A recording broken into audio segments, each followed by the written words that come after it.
Good morning everyone. Welcome back to my YouTube channel समग्र शिक्षा जानकारी। तो आज हम एक नया सेशन स्टार्ट करने हैं इंग्लिश ग्रामर का। इससे मैं इंग्लिश ग्रामर पढ़ाऊंगा जिसमें हम लोग बेसिक लेवल से थोड़ा हाई लेवल तक पढ़ेंगे। तो आज का पहला सेशन मैंने वर्ब पे रखा हुआ है, जिसे हम लोग हिंदी में क्रिया भी कहते हैं।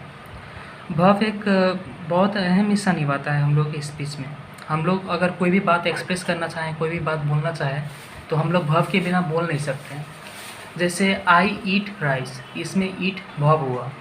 तो अब मान लीजिए मैं आई ईट राइस बोलना चाहता हूँ, तो मैं वर्ब के बिना नहीं बोल सकता आई राइस।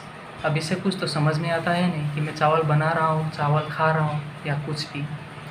तो वर्ब बहुत ज़रूरी है, कोई भी बात एक्सप्रेस करने के लिए वर्ब बहुत ज़्यादा ज़रूरी होता है। तो वर्ब को हम बेसिक से अगर जानते हैं तो कोई भी एक्शन वर्ड जो होता है उसे हम लोग वर्ब कह सकते हैं। जैसे हियर हुआ, गो हुआ, सी हुआ, डू हुआ, ये सब एक्शन को डिनोट करता है। जैसे रन हुआ, वॉक, डाइव, लव, हेट, ये सारे एक्शंस हैं। और हम लोग के बॉडी पार्ट का जो फंक्शन होता है, जैसे हार्ट का फंक्शन होता है पंप करना, ब्लड पंप करना, हार्ट बीट करना। दिमाग का फंक्शन होता है थिंक करना, रिमेंबर करना। जैसे कान का होता है हियर, आइज़ का होता है सी। ये सारे जो वर्ड्स है ये सारे वर्ब्स हैं। तो शॉर्टकट में ये समझ सकते हैं कि हम लोग के बॉडी का कोई भी ऑर्गन हो, कोई भी ऑर्गन जिसका उसका फंक्शन सारे वर्ब्स होते हैं।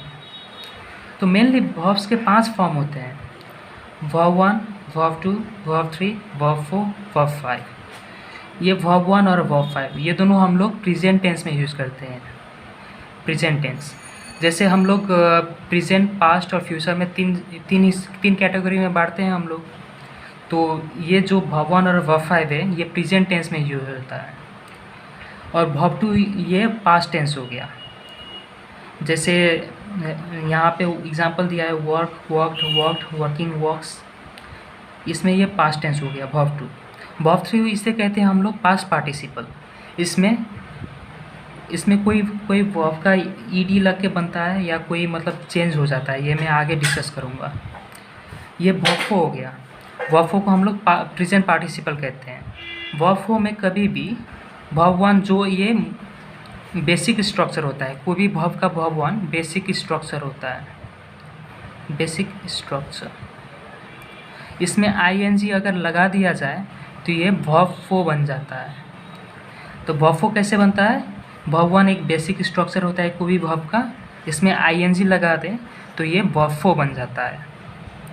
और वर्ब 1 में एस या ईएस लगा दिया जाए तो ये वर्ब 5 बन जाता है, जिसे हम लोग सिंपल प्रेजेंट टेंस में यूज़ करते हैं। मैं आगे आप लोगों को टेंस पढ़ाऊंगा, उसमें अच्छे से डिस्कस करूंगा मैं ये। सबसे पहले टेंस जानने के लिए वर्ब को समझना बहुत ज़्यादा ज़रूरी है, क्योंकि वर्ब के बिना टेंस अधूरा है। तो वर्ब 1 में अगर एस और ईएस लगा दिया जाए तो ये वर्ब 5 बन जाता है। वैसे ही वर्ब 1 में आईएनजी लगा दिया जाए तो ये वर्ब 4 बन जाता है। तो एक बार रिवाइज करते हैं। वर्ब ये एक्शन वर्ड्स होता है, कोई भी एक्शन हो उसे हम लोग वर्ब कहते हैं। जैसे एग्जांपल में hear, go, see, do, run, walk, dive, love, hate, ये सब सारे एक्शन हो गया। और मैंने ये भी कहा था कोई भी हम लोग के बॉडी का कोई भी ऑर्गन हो, जैसे कोई भी ऑर्गन हो, ऑर्गन का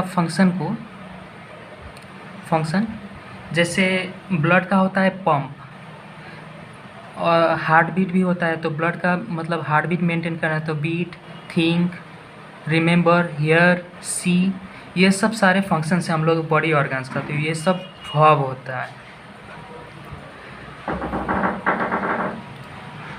तो वर्ब 1 देखते हैं, यहाँ पे एग्जांपल देखते हैं। जैसे वर्क हुआ, ये बेसिक स्ट्रक्चर होता है, ये बेसिक हो गया। जैसे मैंने कहा ये बेसिक स्ट्रक्चर हो गया कोई भी वर्ब का। वर्ब 1 बेसिक स्ट्रक्चर होता है, और वर्ब 2 ये पास्ट टेंस में होता है। तो अगर बेसिक स्ट्रक्चर में जैसे V1 है, इसमें ईडी लगा दिया जाए या डी लगा दिया जाए, जनरली बनता है इस तरह। ऐसा ज़रूरी नहीं है कि हर वर्ब में ईडी या डी लगा के बनता है, तो ये वर्ब टू में चेंज हो जाता है। जनरली डी या ईडी लगा के वर्ब टू में चेंज हो जाता है। यहाँ पे कुछ कुछ वर्ब हैं, जैसे इरेगुलर वर्ब्स कहते हैं उसे, कि उसका वर्ब टू और वर्ब थ्री अलग अलग होता है। तो यहाँ आगे देखेंगे, ये वर्ब थ्री भी वैसे किसी किसी वर्ब का वर्ब थ्री भी सेम होता है या वर्ब थ्री भी अलग अलग होता है। जैसे यहाँ पे देखिए, गो का वेंट होगा तो इसमें डी या ईडी तो कहीं दिख नहीं रहा, तो ये इरेगुलर वर्ब हो गया। और यहाँ पे गॉन हो गया, इसमें डी या ईडी नहीं दिख रहा। और V2 और V3 ये दोनों अलग अलग है इसका। और V4 इसमें ING लगा हुआ है, और V5 इसमें ES लगा हुआ है। वैसे ही यहाँ पे V4 में वर्ब 1 प्लस ING कर देंगे तो ये V4 में चेंज हो जाता है। मैं रिपीट कर रहा हूँ, वर्ब 1 में ये जो बेसिक स्ट्रक्चर होता है, इसमें ING लगा देंगे, ये V4 में चेंज हो जाएगा। और वैसे V5 है, इसमें V1 में ES और ES लगा देंगे तो ये V5 में चेंज हो जाता है। मैं रिपीट कर रहा हूँ, V1 में ES और ES लगा देंगे तो ये वर्ब 5 में चेंज हो जाता है। तो यहाँ पे कुछ एग्जांपल्स देखते हैं हम लोग। V1, V3, V4, V5 है। तो यहाँ पे गो है, इसका V2 हो जाएगा वेंट, यहाँ पे V3 हो जाएगा गॉन, यहाँ पे V4 हो जाएगा गोइंग। जैसा मैंने यहाँ पे कहा V1 प्लस ING, तो V1 प्लस ING यहाँ पे लगा हुआ है। और यहाँ पे V5 हो जाएगा गोज, जैसा मैंने कहा यहाँ पे V1 प्लस S और ES, तो यहाँ पे ES लगा हुआ है। तो ये मैंने एग्जांपल इसलिए लिया है कि आपको पता चले कि हर वर्ब में D या ED लगा के वर्ब टू नहीं बनता। कोई कोई वर्ब में बनता है, कोई कोई में नहीं बनता। यहाँ पे जैसे वॉच देख लीजिए, यहाँ पे ED लग के V2 बना हुआ है, और इसका V2 और V3 सेम है। यहाँ पे भी ED लग के V3 बना हुआ है, और यहाँ पे ING लग के V4 बना हुआ है, वॉचिंग हो जाएगा। और यहाँ पे ES लग के वर्ब 5 बना हुआ है। जैसे यहाँ पर C का देख लीजिए, C का वर्ब 2 होता है saw, verb 3 seen, verb 4 seen, यहाँ पे भी ING लगा हुआ है। और यहाँ पे S लग के V5 बना हुआ है, सीज। यहाँ पे सिर्फ S लगा हुआ है, ना कि ES।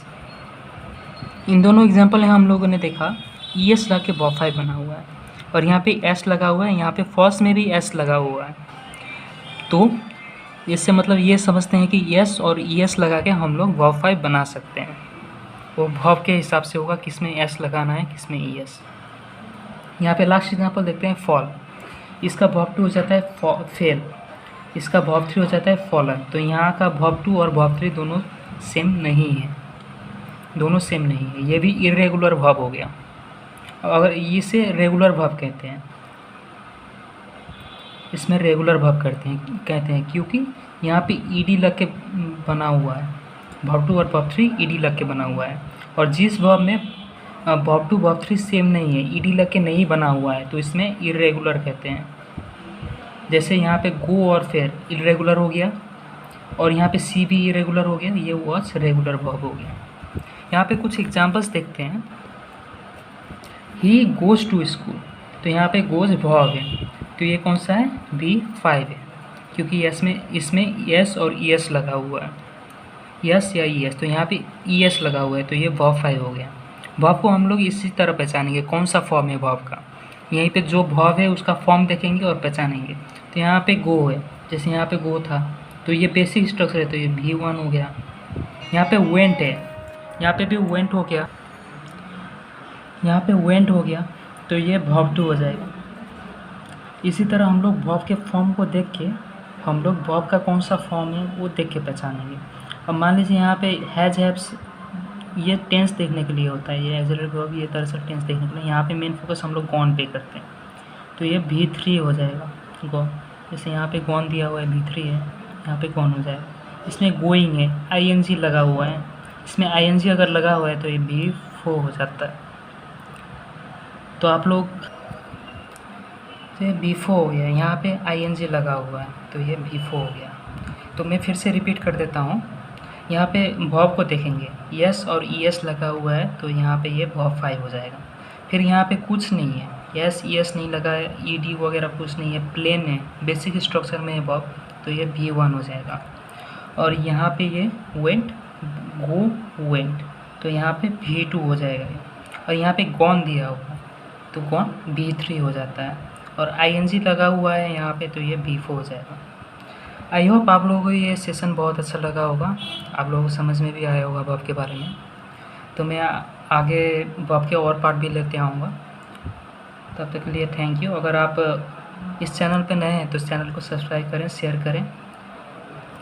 Thank you.